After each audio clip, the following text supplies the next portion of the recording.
Assalamualaikum warahmatullahi wabarakatuh. Perkenalkan, nama saya Muhammad Dwi Nazar Al-Farisi dengan akhiran NIM 119 dari Prodi Psikologi Islam kelas 4D.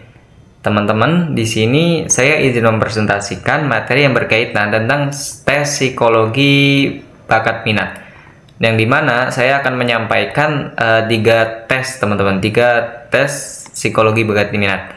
Yaitu yang pertama ada tes DAT, yang kedua ada tes GATB, yang ketiga ada tes VACT. Nah, teman-teman, tanpa menunggu berlama-lama lagi, mari kita mulai pembahasannya. Dimulai dari pembahasan tes DAT. Nah, apa sih itu tes DAT, teman-teman? Nah, tes DAT itu adalah serangkaian tes yang dimana tes tersebut itu digunakan untuk mengukur berbagai kemampuan kognitif dan bakat. DAT itu pertama kali terbit tahun 1947 dan direvisi pada tahun 1963, teman-teman. Tes DAT itu menggunakan teori kelompok faktor kecerdasan model PMA atau kemampuan mental dan Thurston. Nah, tujuan dari tes DAT itu sendiri adalah untuk memberikan informasi yang dimana informasi tersebut itu digunakan untuk bimbingan pendidikan dan karir. Nah, dalam bidang pendidikan, tes DAT itu digunakan sebagai sarana akademik untuk mendapatkan prosedur penilaian yang ilmiah, teman-teman. Yang dimana, Saya ulangi kembali. Tes DAT dalam ranah pendidikan atau dalam bidang pendidikan itu digunakan sebagai sarana akademik untuk mendapatkan prosedur penilaian yang ilmiah, terintegrasi dan standar bagi murid-murid, teman-teman. Nah, tes DAT itu juga dirancang untuk bimbingan pendidikan dan pekerjaan serta untuk perencanaan pendidikan berdasarkan pengembangan bakat, teman-teman. Nah, untuk subtesnya, untuk subtes dari tes DAT itu sendiri yaitu terdiri dari 8 tes, yang dimana masing-masing berdiri sendiri dan dapat digunakan secara terpisah. Nah, tes ini dikelompokkan menjadi 2 kelompok besar, teman-teman, yaitu yang pertama ada tes verbal dan tes non-verbal. Nah, untuk kelompok tes verbal itu sendiri, itu ada yang pertama penalaran verbal. Nah, apa sih penalaran verbal, teman-teman? Yaitu tujuannya untuk mengukur kemampuan berpikir abstrak, generalisasi, dan konstruktif memahami konsep verbal. Nah, yang kedua itu ada kemampuan numerik. Untuk kemampuan numerik sendiri dalam tes verbal itu bertujuan untuk mengukur kemampuan dalam bidang angka dan matematika, teman-teman. Nah, yang ketiga itu ada tes kecepatan dan ketelitian klerikal. Nah, tes ini yaitu untuk mengukur kecepatan dan ketelitian dalam tugas-tugas klerikal, teman-teman. Nah, untuk yang terakhir dari tes verbal itu ada yang namanya penggunaan bahasa, yang dimana tujuannya untuk mengukur kemampuan dalam penggunaan bahasa yang baik dan benar, teman-teman. Kita lanjut ke kelompok tes nonverbal, teman-teman. Di sini ada 4 atau 3 ya? 3 kelompok tes nonverbal, teman-teman. Yang pertama ada penalaran abstrak atau AR. Nah, penalaran abstrak ini dalam tes nonverbal itu bertujuan untuk mengukur kemampuan penalaran nonverbal dan pemahaman konsep abstrak, teman-teman. Yang kedua yaitu ada penalaran mekanik atau MR. Nah, untuk penalaran mekanik ini itu bertujuan untuk mengukur pemahaman prinsip-prinsip mekanika dan fisika sederhana. Nah, yang ketiga itu relasi ruang atau SR. Untuk tujuannya itu untuk mengukur kemampuan membayangkan objek 3 dimensi dari representasi 2 dimensi, teman-teman. Nah, untuk contoh soal penalaran verbal itu biasanya dikasih soal seperti ini, teman-teman. Pilihlah pasangan kata yang benar untuk melengkapi kalimat titik berhubungan dengan api sama seperti kayu berhubungan dengan titik. Nah, untuk contoh soal dari penalaran mekanik itu contohnya seperti ini, teman-teman, yaitu yang dimana soal-soal tersebut itu mengenai prinsip mekanika dan fisika sederhana. Nah, untuk contoh soal dari norma itu biasanya tesnya itu norma dibuat berdasarkan nilai presentil, teman-teman.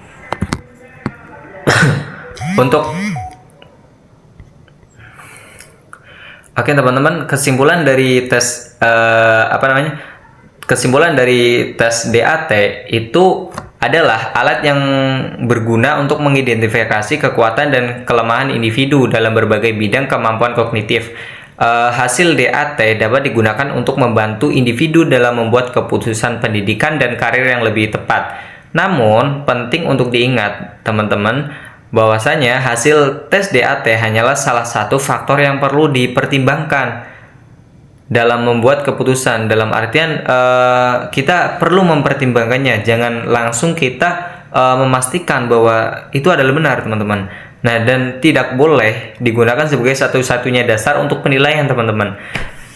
Faktor-faktor lain seperti minat, kepribadian, dan pengalaman juga perlu dipertimbangkan. Jadi bukan hanya mengacu pada pada tesnya doang, pada subtesnya doang.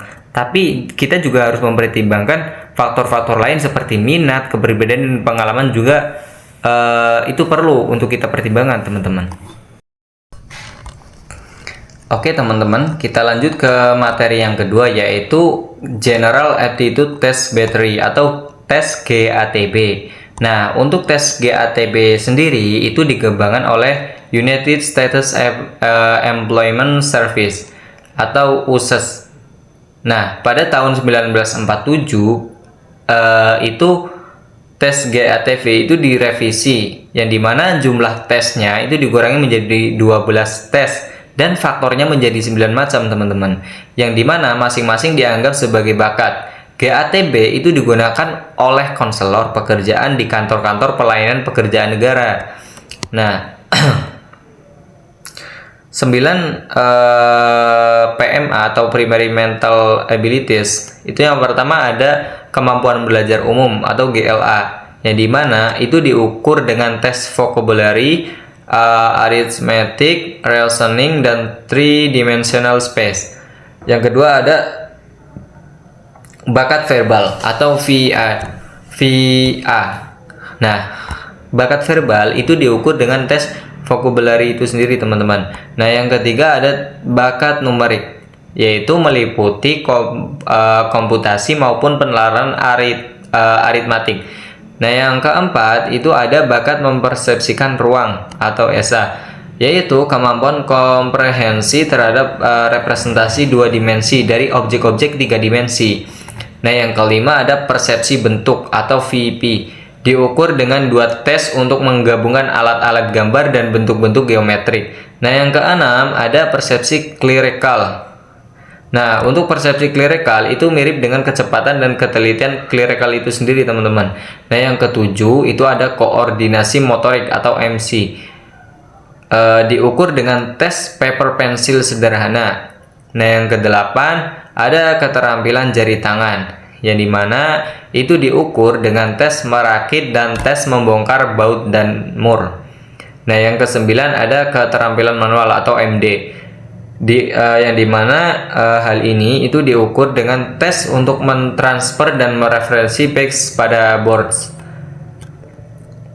Nah, untuk subtes dari GATB itu terdiri dari 12 subtes, teman-teman. Yang pertama ada tes perbandingan nama, yang kedua tes kompetensi, tes 3 dimensi, tes perbendaharaan kata, tes memasangkan alat atau matching tool, tes arithmetic, tes memasangkan bentuk atau matching form, tes membuat tanda, tes meletakkan, tes membalik, tes merakit, dan juga tes mengurai. Nah, untuk contoh soalnya, teman-teman, yaitu yang pertama ada contoh soal dari tes 3 dimensi. Contohnya yaitu mengukur kemampuan memahami representasi 2 dimensi dari objek 3 dimensi. Nah, yang kedua yaitu ada contoh soal dari tes mempersamakan perkakas atau tool matching, yang dimana itu dilakukan untuk mengukur aspek kemampuan atau kecermatan dalam pengamatan, teman-teman. Nah, yang ketiga ada bentuk penyajiannya. Nah, dalam bentuk penyajiannya itu ada 12 subtes dibagi atas 2 bagian, yaitu tes verbal atau paper and pencil dan tes performansi atau non paper and pencil. Total waktu yang diperlukan untuk seluruh seri tes GATB adalah 2,5 jam teman-teman. Nah, untuk kesimpulan dari tes GATB itu sendiri teman-teman, yaitu tes GATB adalah alat tes yang komprehensif untuk mengukur berbagai bakat yang relevan dengan pekerjaan. Hasil GATB itu dapat digunakan untuk membantu individu dalam memilih karir yang sesuai dengan kemampuan mereka, teman-teman. GATB juga dapat digunakan oleh perusahaan untuk menyeleksi dan menempatkan karyawan pada posisi yang tepat. Oke, teman-teman, bisa kita lanjut ke materi yang terakhir, yaitu materi tes VACT atau Flanagan Aptitude Classification Test. Nah, untuk VACT itu dirancang oleh G.C. Flanagan dari USA. Tujuannya adalah untuk memperoleh sistem klarifikasi bakat dalam penentuan tugas tertentu, teman-teman. Nah, memprediksi kesuksesan bekerja berdasarkan bakat dan merencanakan program latihan dalam rangka bimbingan karir. Nah, untuk subtes dari VACT itu terdiri dari 14 subtes, yaitu yang pertama subtes inspeksi atau inspection, yaitu tujuannya untuk mengukur ketajaman persepsi visual secara detail. Yang kedua ada coding atau penandaan atau pengkodean. Nah, tujuannya itu untuk mengukur kecepatan dan ketepatan pengkodean informasi perkantoran. Nah, yang ketiga yaitu memori ingatan untuk mengukur kemampuan mengingat kode-kode yang telah dipelajari dalam tes pengkodean. Nah, untuk precision atau presisi atau ketepatan itu bertujuan untuk mengukur kecepatan dan keakuratan dalam gerakan-gerakan jari secara melingkar. Nah, yang kelima ada assembly atau merakit, yaitu untuk mengukur kemampuan visual melihat bagaimana sejumlah objek model yang terpisah-pisah akan tampak jika diatur sesuai dengan instruksi. Nah, yang keenam ada scales atau skala, yaitu untuk mengukur kecepatan dan keakuratan dalam pembacaan skala, grafik, dan peta. Nah, yang ketujuh ada coordination atau koordinasi, yaitu untuk mengukur kemampuan mengkoordinasi gerakan lengan dan tangan. Yang kedelapan yaitu ada judgment and comprehension atau pemahaman. Nah, yaitu bertujuan untuk mengukur kemampuan seseorang dalam membaca dengan pemahaman dan memakai keputusan tersebut secara baik dalam situasi yang praktis. Nah, yang kesembilan itu ada arithmetic ya atau berhitung, mengukur kecepatan dalam 4 proses dasar berhitung. Patterns atau pola-pola, yaitu mengukur kemampuan untuk memproduksi pola-pola dasar sederhana secara tepat dan teliti. Yang ke-11 ada components atau komponen-komponen, yaitu untuk mengukur kemampuan untuk mengidentifikasi bagian-bagian komponen yang penting. Yang ke-12 ada tables, yaitu untuk mengukur kemampuan membaca 2 tipe tabel, angka dan huruf. Yang ke-13 ada mekanik, mengukur pemahaman tentang prinsip-prinsip mekanika dan kemampuan menganalisis gerakan-gerakan mekanika. Yang ke-14 ada expression atau ekspresi, yaitu untuk mengukur perasaan dan pengetahuan tentang bahasa Inggris yang benar.